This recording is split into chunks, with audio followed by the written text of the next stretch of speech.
Kapag ikaw ay isang farmer sa Pilipinas, tiyak na ikaw ay isang mahirap. Kaya naman ang method sa farming, mahihirap din, kulang sa mga makinarya. Kaya walang kabataang Pilipino ang nangangarap na maging farmer. Dahil sa Pinas, ang pagsasaka ay simbolo ng pagiging dahop sa buhay. At dito sa Batangas, kapag may bukid, siguradong may mga puno ng saging, lalo na ng saba, sa mga gilid.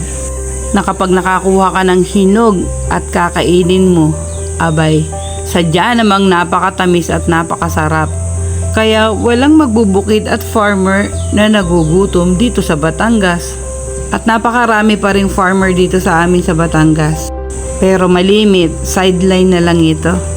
Yung meron pang ibang tinatrabaho bukod sa magbungkal ng lupa araw-araw. At kung wala mong magagandang makinarya o advanced technology sa pagbubukid dito, aba, matatalino naman ang mga magsasaka din. Katulad na rin pagtiba ng bunga ng saging, may technique para kapag bumagsak sa lupa, hindi naman madudurog. Kay Tio Ray ko nga lang yan nakita. Nagsawa na ang mga taong umasa sa gobyerno kapag pagbubukid at pagpapaasenso nito ang pag-uusapan. Kaya kanya-kanyang diskarte na lang. At ang mga Pinoy, natural namang matatalino. Kaya nga ang saba hindi nawawala sa gilid ng mga bukid. Abay, napakamahal na ng saba ngayon. Yung mga pinatabas ko ngang saging na saba, papalitan ko lang ng variety ito. Tapos sa mga lupa, may makikita kang ganito.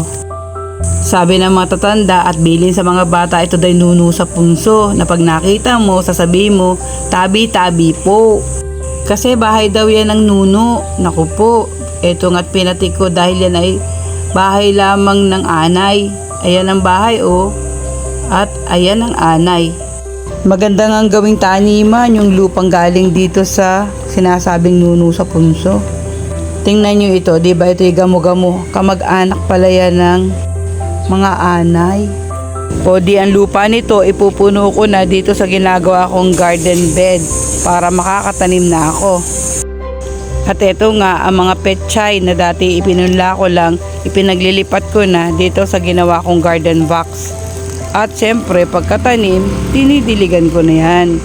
Tapos, pinapandungan ko yan para hindi naman mabilad sa matinding sikat ng araw. Paglanta pa naman ang mga petchay, hindi na sila magandang pagmasdan. Bukod sa garden box na nataniman, aba, nagawa na ako dito ng walkway. Nilagyan ko pa nga ng guide para sana tuwid. Pero at the end, aba, iwa-iwarang pa din. Iwa-iwarang po yung Batangas term na ibig sabihin po ay hindi po straight. Ang aking si Philip, tinutulungan na naman ako dyan sa aking pakana.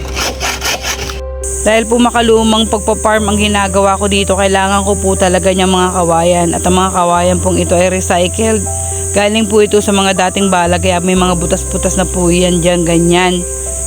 Gagamitin ko po dito sa aking bagong ginagawang farm. Inilagay ko na nga po yung mga kawayan kong iyan at itinukod ko na dito sa aking walkway. At yun naman pong aking balag na meron na pong ilang ampalaya, nilagyan ko na rin po ng mga siit po ang tawag dyan, yung maliliit na kawayan. Kapag pala malusog ang ampalaya, mabilis siyang gumagapang, kaya kinailangan ko ng mga siit talaga dito. Nanguha na rin ako ng buto nitong bulaklak na ito dahil gusto ko merong ganyan dito sa aking garden. Sa side dito, aba, meron ding kalamyas. Ang sarap dyan sa pagsigang. Sa ating pong small farm, meron na tayong mga balinghoy. Marami na rin po tayo ditong mga papaya. Sa mga previous video po, pinakita ko po sa inyo na pinutol ko yung ating papaya tapos nagkaroon ng suloy. At ngayon, itong nagkasuloy, meron na mga bulaklak. Ito po ang kanilang mga bulaklak na later ito po ay magiging bunga na. Matatanggal po yung pinakabulaklak sa ibabaw at pinakaloob niyan, yun yung pinakabunga niya. Meron na rin tayo dito mga sumisibol na dragon fruit. Sumibol na rin yung mga kalabasa na ang buto ay galing sa municipal government. Yung pipino na hiningi natin kay Tia Linda, abay sumibol na din.